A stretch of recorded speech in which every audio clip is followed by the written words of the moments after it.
In today's video, I'm going to teach you how to save a document in Pandadoc. Let's jump right in. First, make sure you're logged into your Pandadoc account and that you're on the main dashboard. From here, you'll want to open the specific document you want to save.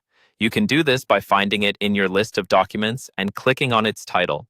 Once you click it, the document will open in the Pandadoc editor. After the document is open, take a moment to confirm that everything looks correct.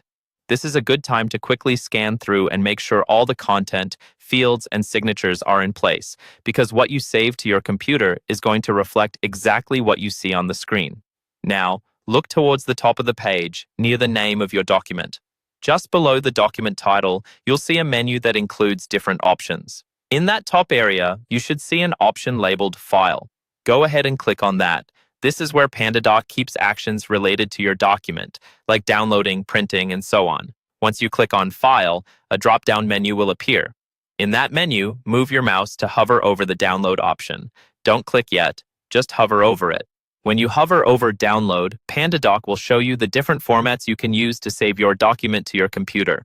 Here, you'll typically see options such as saving the document as a PDF or as a .docx file, which you can open in word processors like Microsoft Word or Google Docs.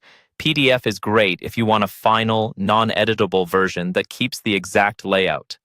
.docx is better if you plan to edit the document further outside of Pandadoc. Next, click on the format you want. For example, click on PDF if you want a ready-to-share version, or .docx if you prefer an editable file.